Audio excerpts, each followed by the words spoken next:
Welcome to the Wellness in Asheville podcast, where we shine a light on the people, practices, and places that make this city one of the most inspiring wellness communities in the country. I'm your host, Travis Richardson, founder of Be Well Asheville, your local news source for health, wellness, and community events. All right, so we've got Rachele Scevola here, the breath nurse, to talk about all things breathwork, healing, and living vibrantly. Welcome to the show, Rachele. Thank you, Travis. I'm so excited to be here. Yeah, excited to have you on. Breath and breathwork is really a passion of mine. It goes back actually quite a long time because I used it with my son when he was like 5 years old. We'll talk about him more as we go on. But before we do that, I want to just kind of check in with you. I know you're a registered nurse, so definitely started off in kind of the more traditional allopathic direction, and now you're doing breath work. So tell me about that transition. Yeah, so it's just kind of the natural progression of things. I actually became a nurse to advocate for myself, for my own health. I had a lot of health issues growing up and just decided at a certain point to become a nurse and started down that path and became a nurse in 2010. And subsequently worked in critical care for over 10 years. And, during that time, really saw how our breath is the bridge between life and death, right? Our breath is so central to everything. And I was seeing people in their most fragile moments and seeing how, breath meant everything. And then at the same time was working in this really stressful, fast-paced environment that was just like adrenaline rush after adrenaline rush with like mere seconds sometimes to save people, to make a difference. And that really caught up with me quickly, especially with my own health history, not realizing that probably going into nursing in a critical care environment, really high stress, high stakes, high pressure environment was not going to be conducive for me to stay healthy. And so it really caught up with me. I got super burned out and knew that I couldn't stay, on that trajectory much longer. And during that time was just sort of going down this more natural path of seeking, solutions for myself and trying to figure out what might be next. And so, what really went from the allopathic much more into the natural. And that's really where I found breathwork. But it was by accident because I was actually at a yoga festival, went into a workshop completely unrelated to breathwork, not realizing we were going to be doing it there. Got halfway through the workshop. They told us all to lay down and to start breathing in this particular way. So that was my first breathwork experience, and it completely blew my mind.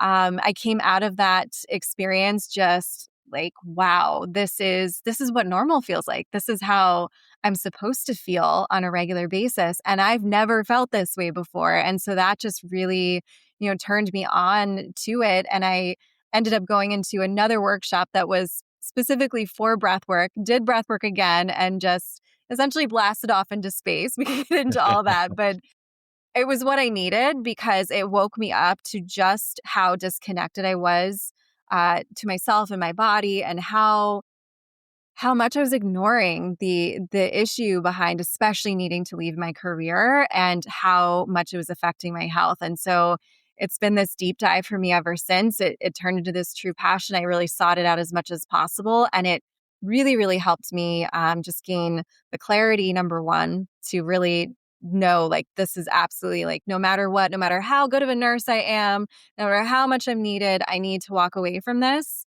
And it also gave me the courage. That's what I always say. It truly gave me the clarity and the courage to walk away from something that most people would not be willing to do, especially at the stage I was at. And the rest is history. I actually never intended on facilitating breath work, but it was the practice that I kept doing over and over again to figure things out and to feel better and to feel present in my body. And let a lot of the other stuff go. And so that just turned into like, oh, why am I not leading this work? Because it is powerful. It's a different form of medicine. And I know that I can help people. And it's so empowering because it's literally you doing the work, you really healing yourself. Wow. Yeah, I don't even know. I can take this in a million different directions here because you've said a few different things that are really interesting to me. One, I guess, the first thing I heard was you blasted off. And of course I have to come back to that. What do you mean by you blasted off? Tell us about that. So certain types of breath work can definitely put you into a very deeply meditative state and also uh, help facilitate you to have more of a hallucinogenic experience. Now, that's not every single time, it's not every single kind of breath work.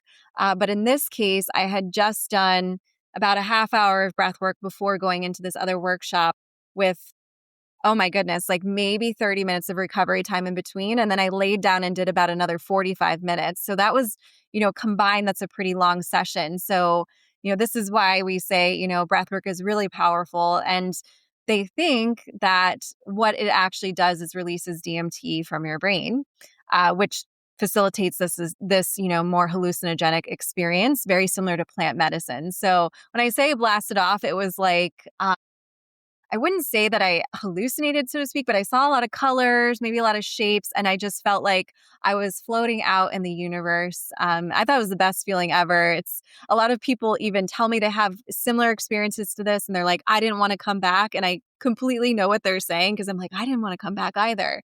And yeah, it's not every time you have experiences like that, but especially that first time. Like I said, that was what I needed. And it's a really cool experience, especially if you're okay with that kind of feeling. Not everyone is.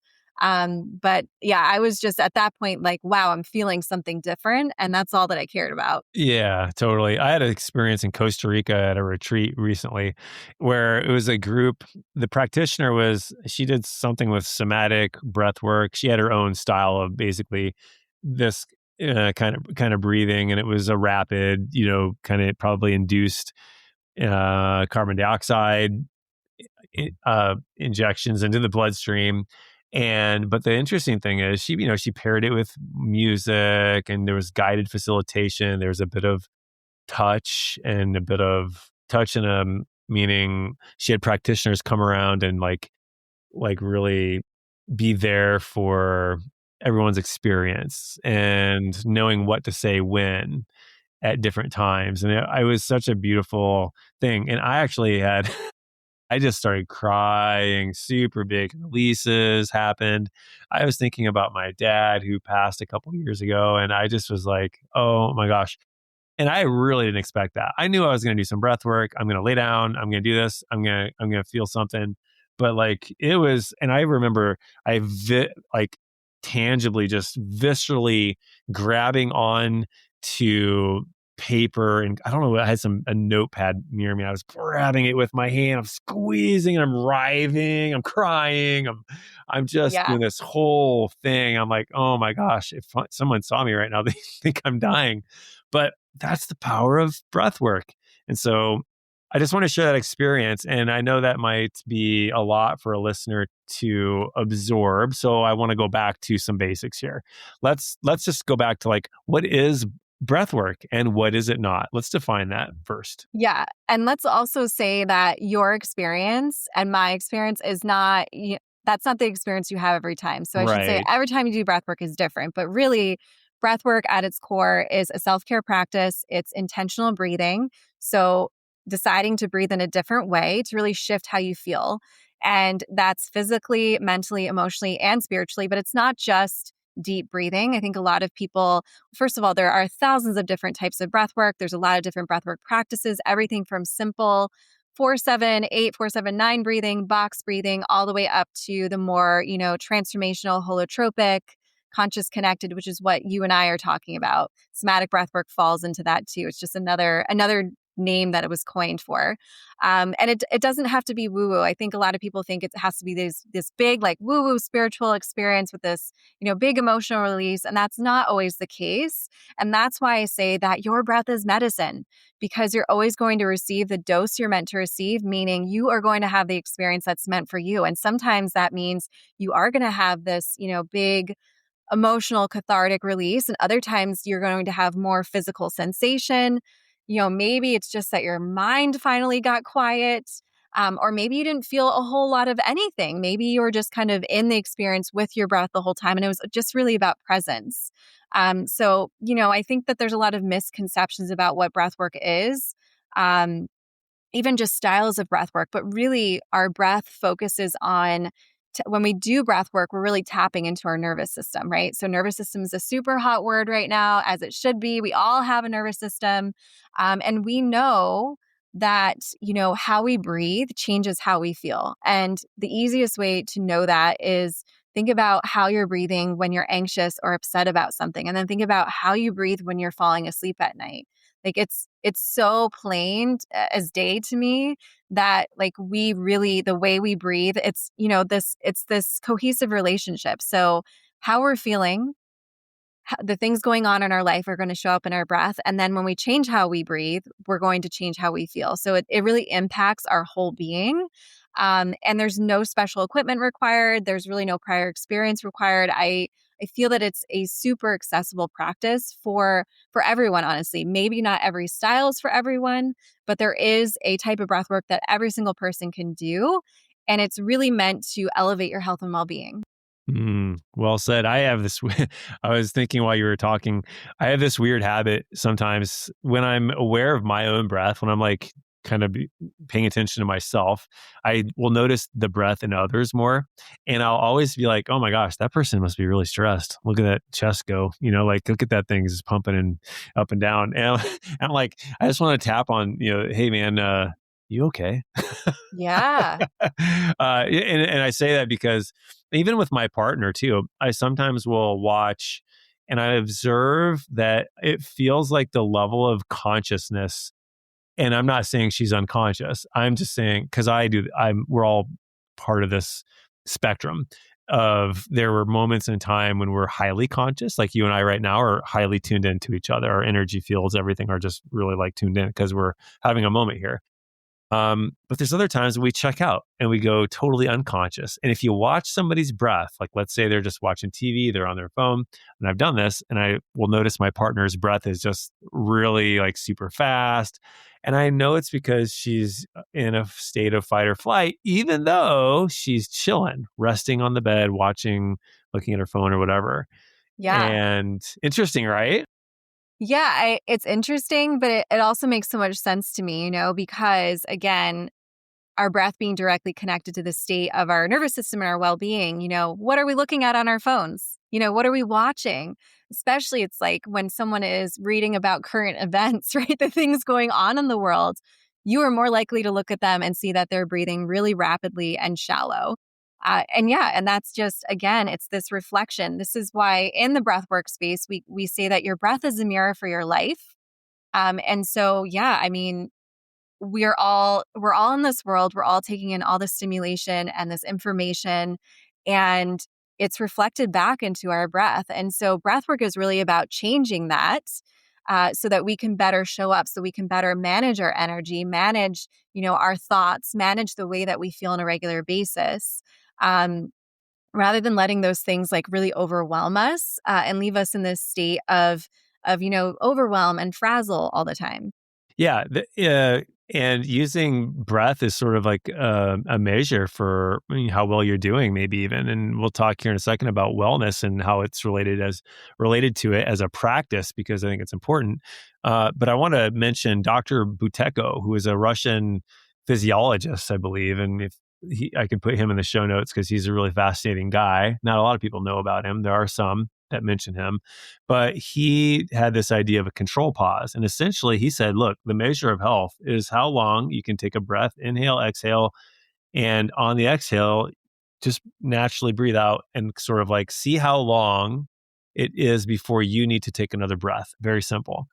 Your length Mhm. of time before you need to take another breath is your health, because that's how good you are at metabolizing oxygen and that whole utilization. And we know the longevity studies talk about VO2 max as being one of the strongest indicators of longevity. So if you have a Right. high VO2 max, so this is going back to him. The other thing he said was go look in the hospital at somebody who's dying, look at their breath. That's the other end of the spectrum. What is it? Super fast paced. It's inhale, exhale, inhale, exhale, inhale, exhale, inhale, exhale. That's close to death. So the opposite of Mhm. that, nice long breaths that are not strained, that's health. So back to my original thing I was going to say here is how do you see breath in its, because a lot of people on here, the listeners already doing maybe yoga, maybe they're doing strength training, but like, how do you see breath lining up as something to do in this wellness space as part of your other things that you're doing? Yeah, I mean, I would say, especially when it comes to yoga, yoga tends to be more breath focused. I mean, really, the origins of breath work, so to speak, really fall back on the origins of yoga and pranayama techniques.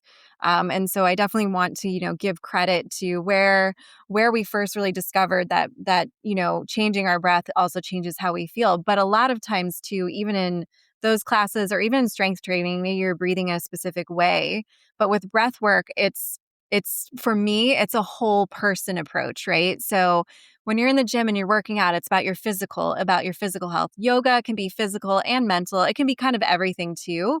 But again, you're not always more specifically just focused on breath. And again, if you can't breathe, you can't live. And we could get into all the science and everything behind it. There's definitely something to be said about, like you said, VO2 max, your ability to hold your breath at the bottom of your breath, and also your capacity, your lung capacity. So again, we're living in this world, this fast-paced, chaotic world where people just are not breathing effectively regularly because our systems are just so overwhelmed with everything that's being thrown at us.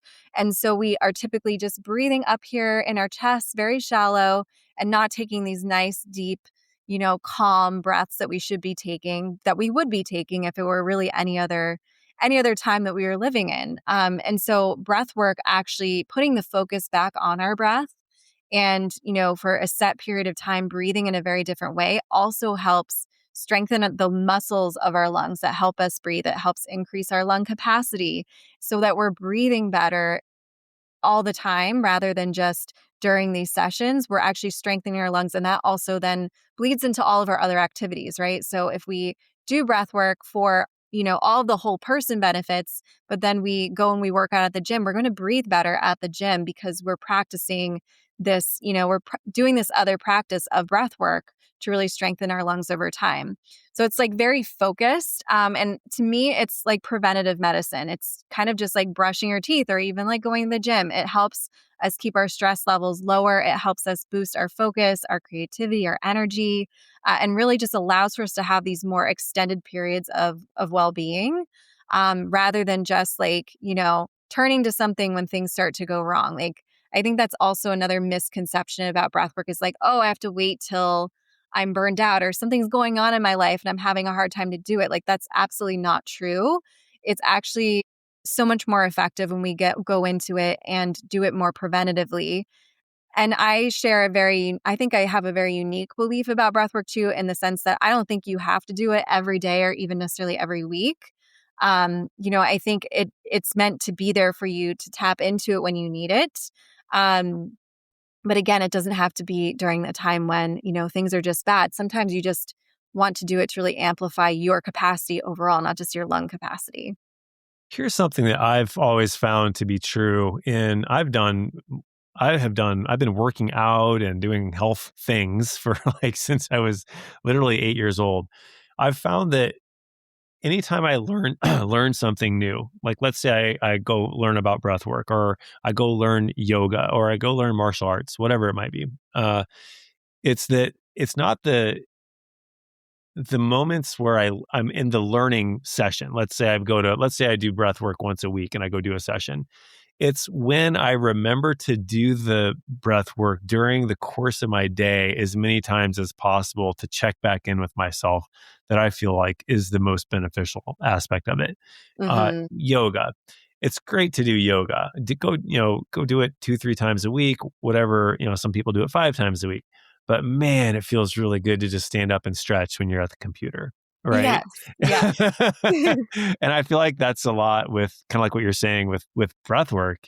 It doesn't have to be like this clinical, like, oh, I have to go breath work for 60 minutes. It's like, no, like you can, and that's my next lead in here for you is what isn't the most accessible way somebody can start to experience the benefits of breath work? Like, what is an easy way to just do something to feel the impact? Yeah. I mean, to me, it's all about breath awareness. Like, even just taking, one time out a day to notice how you're breathing. Because how often are we doing that? How often are we actually checking in with ourselves and being like, how am I breathing right now? Am I breathing fast or slow? I often, and a lot of times the beginning of the breathwork sessions that I facilitate, I even have you notice your breath.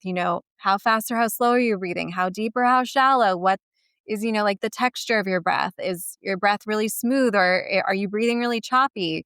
And it's just like that matter of awareness, because it's not just about all the physical benefits of it. I mean, there's are a million and one benefits to breath work, but it's also about I'm losing my train of thought here now. That's okay. It's about the awareness and about getting present. Like, breath work is about presence. When you're focused on your breath, you can't be anywhere else. If you're noticing your breath, like that is the thing. And that is one of the most, incredible gifts that breathwork has given me, is the ability to live in presence more. And so to me, breath awareness, or even just taking 3 deep breaths, and we could go into like, oh, let's do a physiological sigh, which I love physiological sighs. I think they're amazing. It's literally basically just sighing. Or doing, even box breathing. A lot of people have heard about box breathing. That's accessible. But truly just stopping and noticing your breath, and then maybe taking 3 nice deep breaths on your own, like that is breath work, because that is breathing intentionally. It's noticing your breath and then changing the way you're breathing for a set period of time, which is 3 breaths is what, a matter of seconds. So And it's all you need. 3 seconds is like literally all you need. And I say that too with posture, because I help people in the stretching I do with people to correct their posture. And I'm like, just as much as you can during the day, just check in with yourself. And then as soon as I say posture, everybody's like, oh, and they pop their yeah, shoulders back. Like when you were talking about breath a second ago, I'm like, oh, we take a deep breath. I Yeah. instantly was like, oh, checking in with my breath now. And I'm like, yep, it's not where it needs to be. I'm taking a breath. Yeah. And I want to share too that when I was still working in nursing and I first started, really getting into breath work, I set alarms on my phone, right? I was working 12-hour shifts, and oh my goodness, the way I was breathing was not effective. But again, I was amped up all day long. It was, rushing back and forth, and so many other things going on. So I wasn't breathing effectively. So I set an alarm on my phone every 3 hours. My alarm would go off and it would say, take 3 deep breaths. So no matter what I was doing, unless I was like in with a patient, with patient care and stuff, but if I was like just charting or even in the med room or whatever, I would pause, take my 3 deep breaths, and then keep going. And that would help. It didn't fix everything for me, because again, it's like the environment. You can't totally fix the environment in that case, but that's a really simple way. Even just setting an alarm on your phone, or maybe your morning alarm, or in the first half hour where you wake up, it says like, notice your breath or something like that. I always like to recommend alarms to people, just to like even get them. And I even made my alarm a silent alarm. So you don't have to have like this like abrasive noise reminding you, but it can just like pop up as a little notification to remind you to start paying attention and noticing them. Yeah, I like that. I was working with breath not too long ago using a heart rate variability monitor, and I was just checking to see what breath, because I read that breath work could help with that quite a bit. And I was using, actually, I bought this device, and I'm just a weirdo like that. Like I'll buy these crazy because I'm a gadget guy. I'm a former Yeah. engineer. So anyway, yeah, I bought this gadget. It's like a vagus nerve stimulator. You wear it around your neck kind of thing.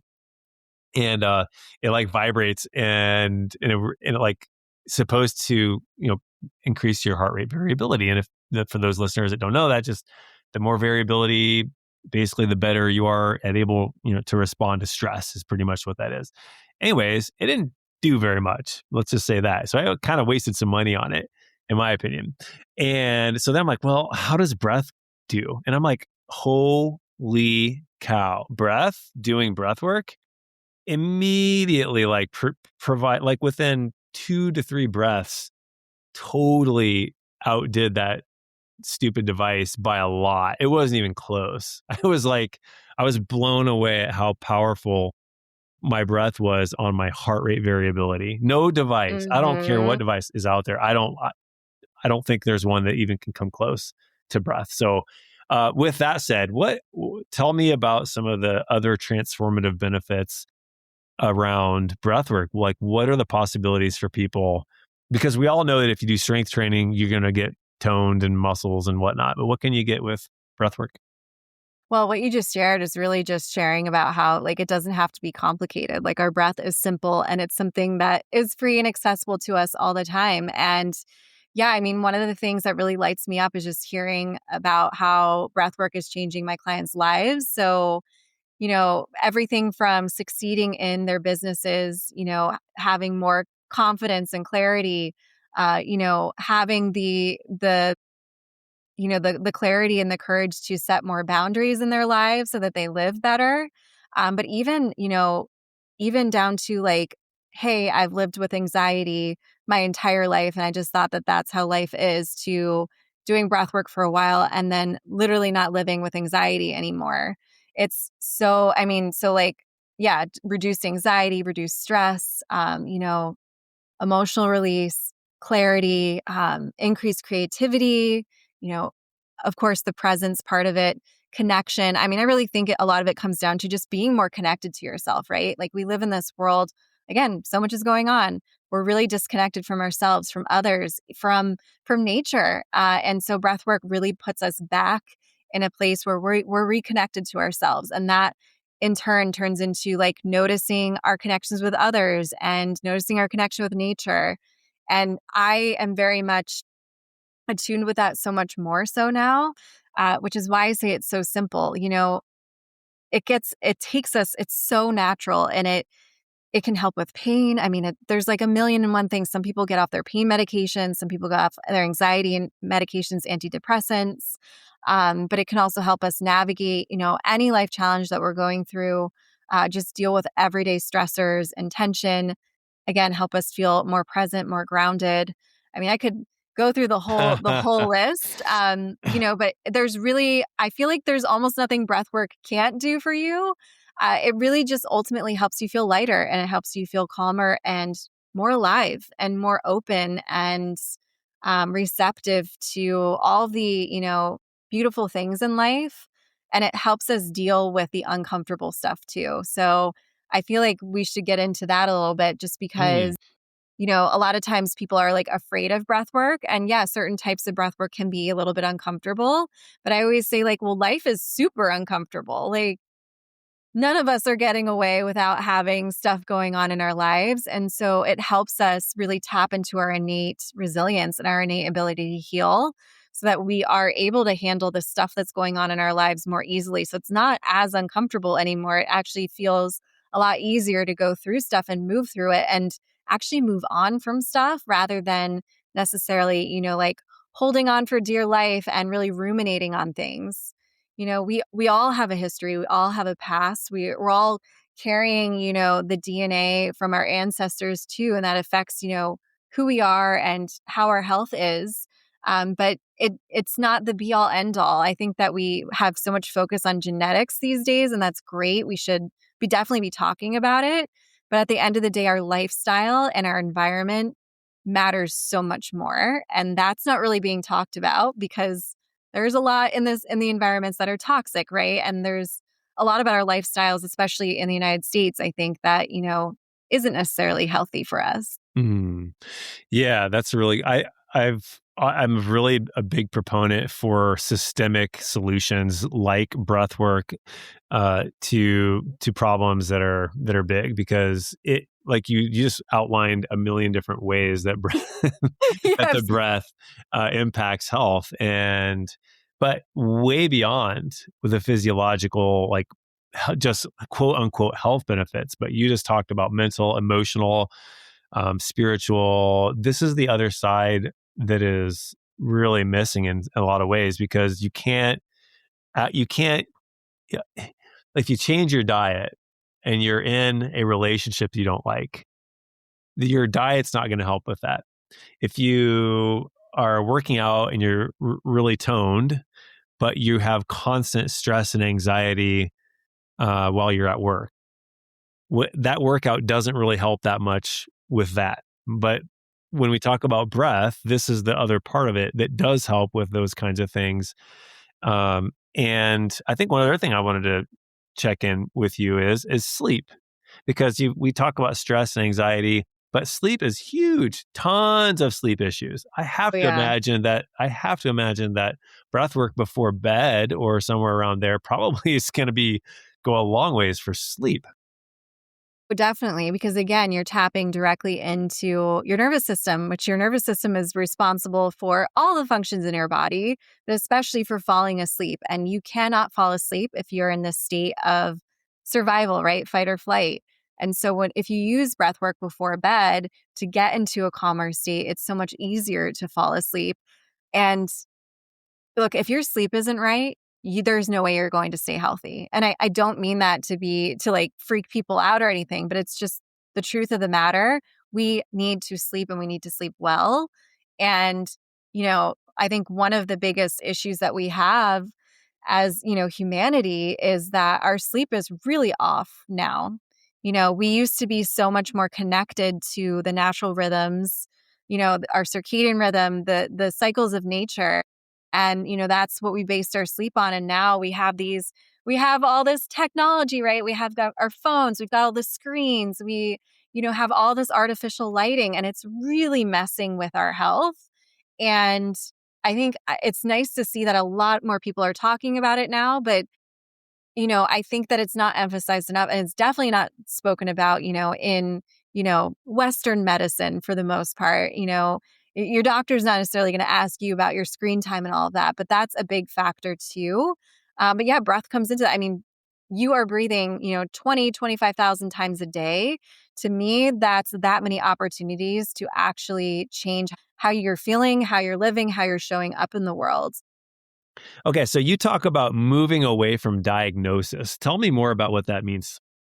Yeah. So I work with people, not labels. And, if there's anything that I got out of, working in healthcare, it's that we label people, right? We label people with these diagnoses, and then people sometimes, not always, but a lot of people then start to identify with that diagnosis, and that usually doesn't make them, get better or become, become more well. And so, you know, I personally have moved away from identifying with diagnoses. And I just think that, I'm not here to treat or fix someone's condition. I'm really here to like meet you where you are, and support you in building resilience. And okay, it's one thing to have this diagnosis, just for the fact of like, for simplicity, right? Especially if you're in a regular healthcare setting. But we are so much more than a diagnosis. And that's what frustrates me. And I mean, I've seen it with my own two eyes. I've seen people go downhill immediately when there's a certain diagnosis labeled on them, put on them. But we are, as whole beings, we are, we're minds, we're body, we're emotion, we're spirits, not just a label or a symbol. And so, yeah, I just have this whole person approach. And I'm really passionate about not focusing on quote unquote treating a condition, or really focusing on a diagnosis. That's why I even shy away sometimes, even from anxiety, because anxiety is more about how you're living and being very future focused, right? That's why they say like depression tends to be, very focused on the past, and anxiety tends to be more future focused. Um, and so just staying away from that as much as possible, really moving away from that, I just think is so helpful for a lot of people. Um, yeah, because you don't have to identify with it. And a diagnosis isn't the be all end all. It isn't the end of the world. And we've really, I feel like we've led people astray over the years by being so focused on a word. Literally, that's all a diagnosis is a word. When you're so much more than that, and you know, even symptoms may, be listed in this diagnosis, but you also are not symptoms. Right, right. I think that is probably one of the most important messages that I've heard in a long time, is that you are not your symptoms, and you are not your diagnosis. I totally resonate with that. And I'm really thankful that you that you feel that way. I mean, the reason is because we have all of these labels in our lives. We get labeled. We are born and we are given a name. People tell us what color our skin is. They tell us if Mhm. we're wearing the right clothes for a certain event. And they tell us, what grades we get from in school and how much money we can make by doing, all these things are just like stamps of like, this is your worth, this is your value, and this is who you are. And a diagnosis is just yet another one of those, except for it's really nobody gives you a diagnosis of, you know what, you've got cancer, but wow, your personality is one of the most impressive like personalities I've ever seen, and you have such amazing potential. You are such an awesome person, right? Like, where's the label for that? And you Mhm. know what I mean? Like, I just feel like we have so many labels for everything, and I'm kind of over the labels. Exactly. And yeah, so many people take it to heart, and yeah, I feel it was never supposed to be that way. It's just kind of, how it evolved over time. And I understand it's a system in place to allow us to help people, especially with Western medicine. And look, I'm not saying like, oh, like just ignore all of your health stuff. Like just do breath work and you're gonna be fine. Like, no, that's definitely not what I'm saying. I'm just saying that you do not have to fully identify, sure, okay, say you have cancer, but you don't have to identify with that label of cancer. And I think that that is honestly a lot of times the difference between people that do get well, that are able to overcome their diagnosis, and people that don't. And we can reverse things, and we know that healing can happen even with your so-called diagnosis or your label. You can heal the mind, for instance. I've seen people who are some of the most healed people, who are the sickest people Yeah. in the classic sense, but they are Mhm. healthiest I've people in their mind because they've healed something that others have not. And I don't know what that is. I don't know what you call that, but I've seen it. Yeah, absolutely. I've seen it too. And, we could even go down the road of like radical remissions happen to people. And, why is that? Because you know, everything we're told leans towards that's not possible, yet it is. And I think it just goes back to, like you had already mentioned, we have everything inside of us. We're designed to heal. Like we are designed to be resilient. It's not, and I even get heated about resilience because a lot of people talk about building resilience or becoming more resilient. I'm like, no, we're all inherently resilient and we're all inherently able to heal.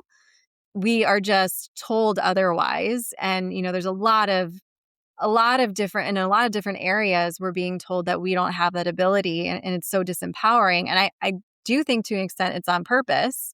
But we truly do have this ability and power within us. And I think that, like you were saying with, the people you've seen who've been the sickest but have also been healed. And so it's like they just literally are glowing, from the inside out, even though, maybe their physical body is failing them. It's just so beautiful, And that just also speaks to the fact that we aren't just a physical body, right? We're so much more than that. Yeah, absolutely. Um, you talk about wellness also just being simple, and I think we kind of alluded to this earlier, just that there's lots of overcomplication of health. And what do you mean? I guess what is that to you? Wellness being simple.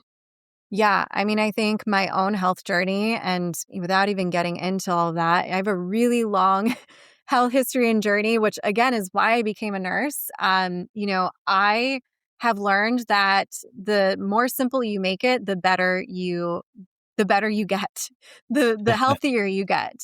And so, we're inundated with products, right?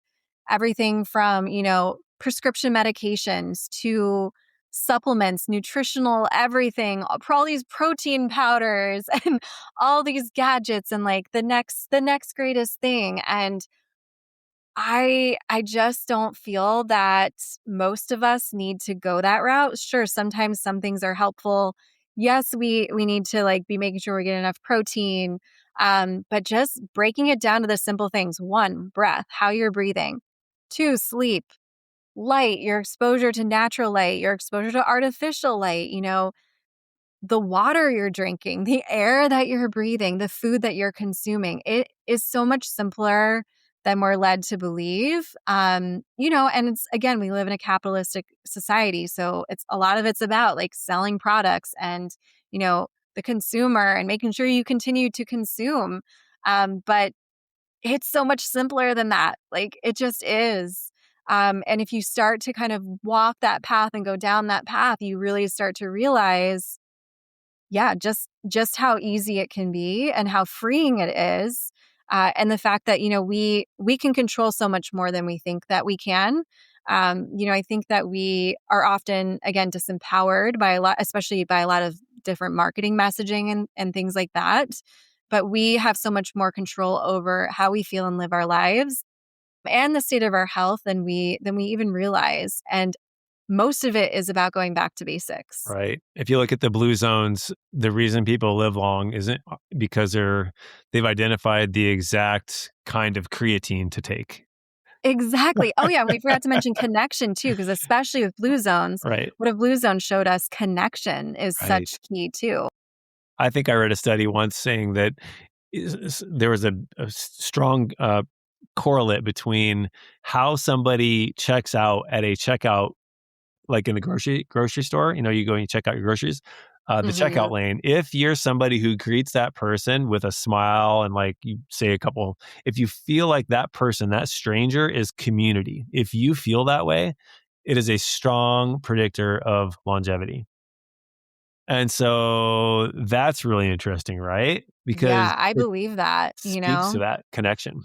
Yeah, I mean, a big part of my mission as a breathwork facilitator is just to help people reconnect with themselves and with others, because we're losing that connection. I think, especially right now, living during wild times, right? Like the dawn of AI, like AI is taking over everything now, and we really need to wake up and realize that like we're going to have to prioritize things like connection more so, because everything is really set up to have us, quote unquote, be more connected, but also more disconnected at the same time.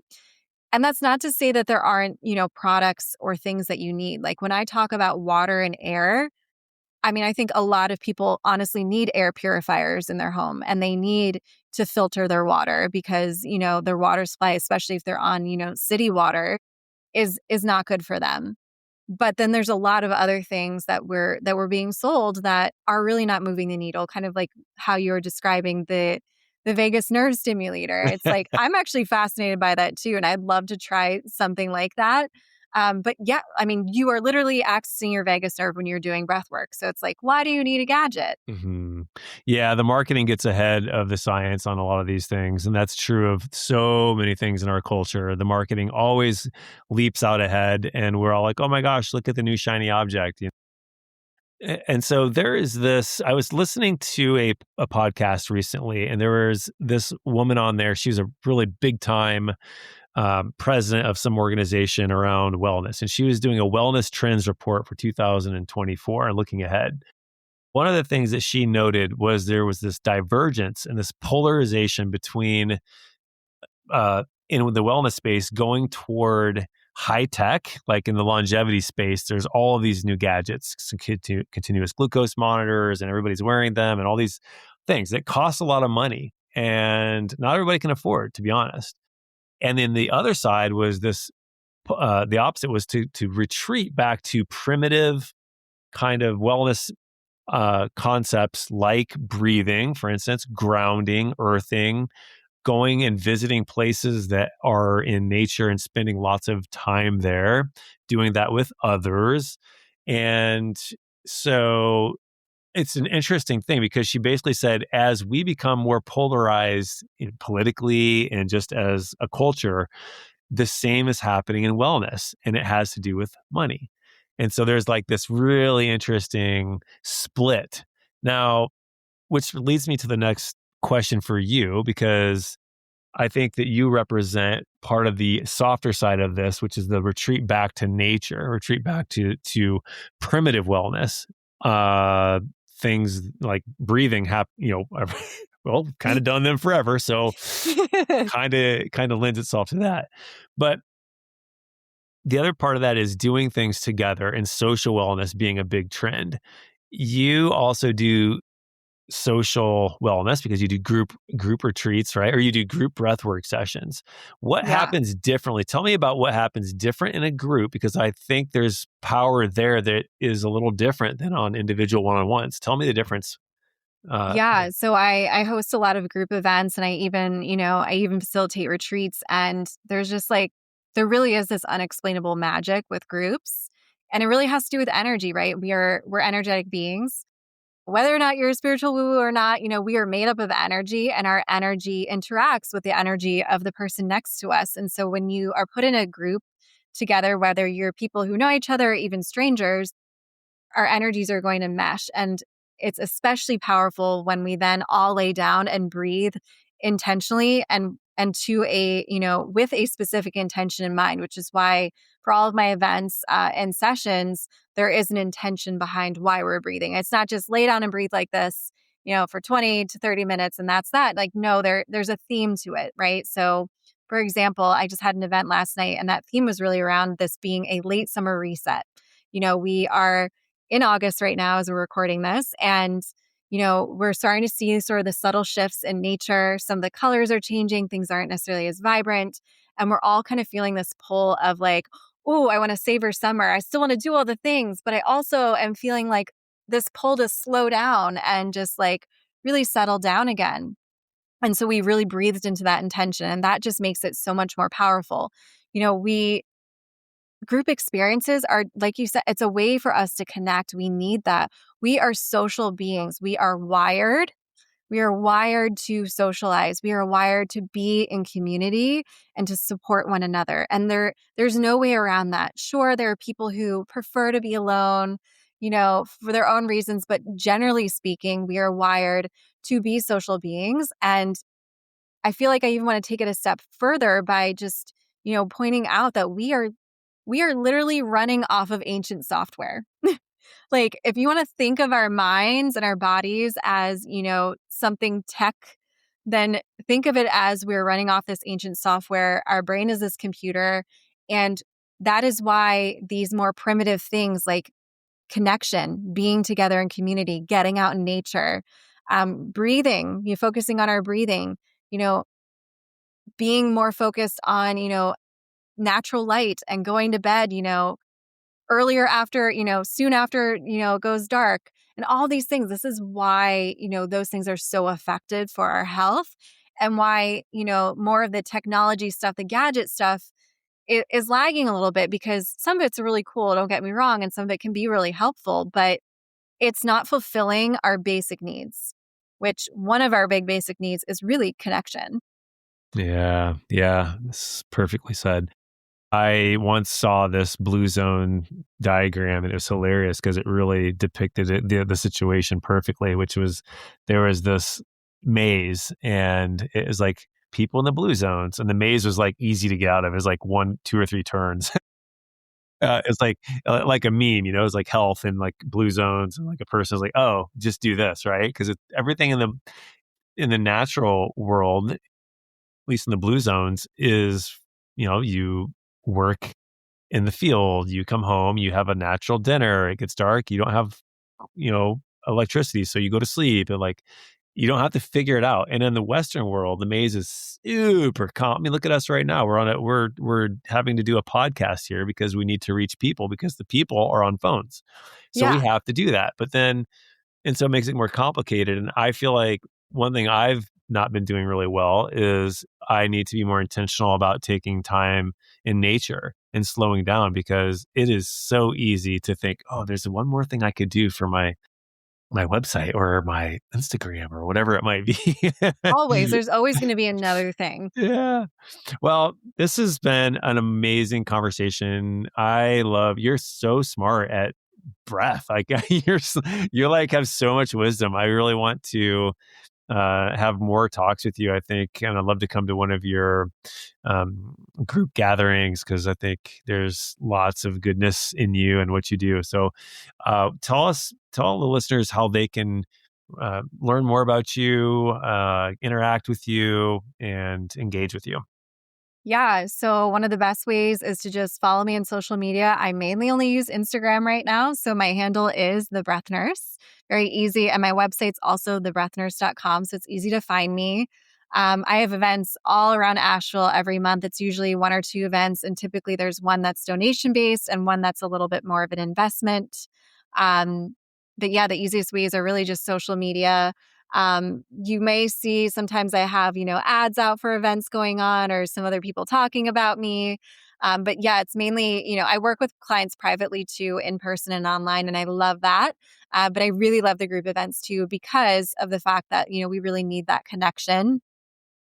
And so, yeah, I'd love to have you join me. The type of breath work that I facilitate, that I love to facilitate, is this more transformational kind of breath work. So I can say you're definitely going to feel different after the session. And it's really beautiful because, that there's that amplification when you're together in the group setting. Hmm.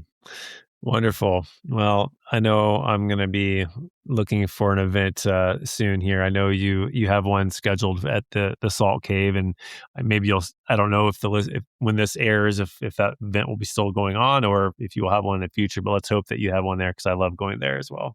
Yeah. So, yeah, at Asheville Salt Cave, we're planning on doing about every 3 months. And then I'll have a series over at Still Point Wellness, which is where the float tanks are.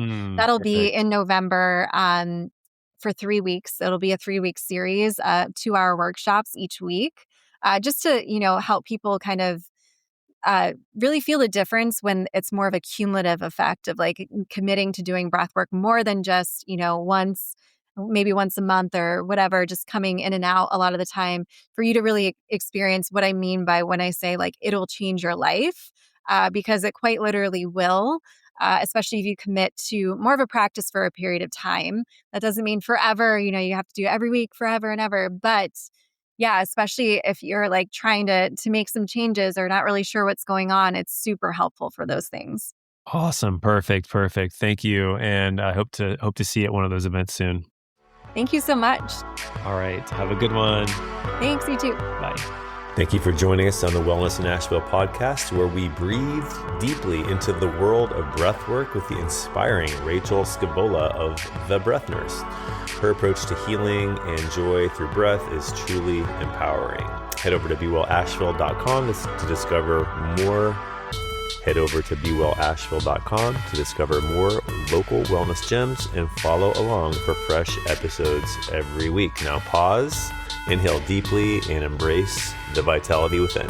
You can catch the next episode while on your way up to visit Mount Mitchell, or cruising down I-26, or on your way to catch a nice sunset view over at the Black Balsam Knob. You can check out more Asheville wellness news and events and join our newsletter at bewellasheville.com. Thank you for being the best part of our wellness community. And until next time, be well.